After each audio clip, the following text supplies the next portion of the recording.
Hello guys, welcome back to this real series study with Bhatia. And today we will talk about MBBS first year biochemistry topic non-competitive inhibition under enzyme.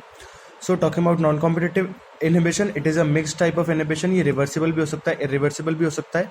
Reversible type के inhibition के अंदर क्या होगा, change और conformation के अंदर change आएगा enzyme की, और irreversible के अंदर क्या होगा, कोवेलेंट मॉडिफिकेशन होगा जिसकी वजह से परमानेंट डैमेज आ जाएगा एंजाइम के अंदर. इनहिबिटर जो है एक्टिव साइट पे भी एक्ट कर सकता है या allosteric site. What is a allosteric site? It is a site other than active site on an enzyme.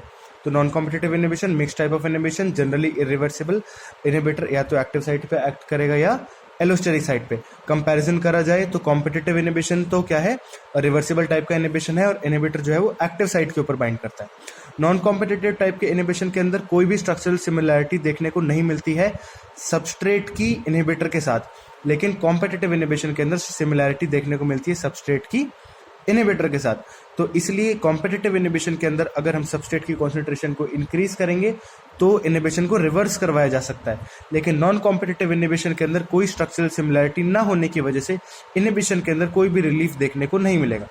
Examples की बात करा जाए तो साइनाइड इनहिबिट कर देगा साइटोक्रोम ऑक्सीडेज को, जो ETS के अंदर हमें देखने को मिलता है, और इससे पूरी की पूरी इलेक्ट्रॉन ट्रांसपोर्ट चेन और एनर्जी प्रोडक्शन जो है वो इनहिबिट हो जाएगा. साइनाइड इनहिबिट करेगा साइटोक्रोम ऑक्सीडेज को. फ्लोराइड जो है वो मैग्नीशियम और मैंगनीज आयंस को रिमूव कर देगा, जिससे इनोलेज और इससे फिर एज अ रिजल्ट ग्लाइकोलाइसिस जो है इनहिबिट हो जाएगी. अगर इनोलेज इनहिबिट हो गया तो ग्लाइकोलाइसिस इनहिबिट हो जाएगी. कैसे होगी? फ्लोराइड से. फ्लोराइड क्या करेगा, मैग्नीशियम और मैंगनीज दोनों ही आयंस को रिमूव कर देगा. तीसरा एग्जाम्पल आइडोएसिटेट. आइडोएसिटेट क्या करता है, ये इनहिबिट करता है उन एंजाइम्स को जिनकी एक्टिव साइट के ऊपर SH ग्रुप प्रेजेंट होता है, फॉर एग्जाम्पल ग्लिसरॉल्डिहाइड 3-फॉस्फेट डिहाइड्रोजनेज. चौथा एग्जाम्पल ब्रिटिश एंटी लेविसाइड, इसे हम डायमर कैप्रोल भी बोलते हैं. ये एक एंटीडोट है फॉर हैवी मेटल पॉइजनिंग, और ऑल्सो ये एक इनहिबिटर है कॉम्प्लेक्स 3 का ETS के अंदर.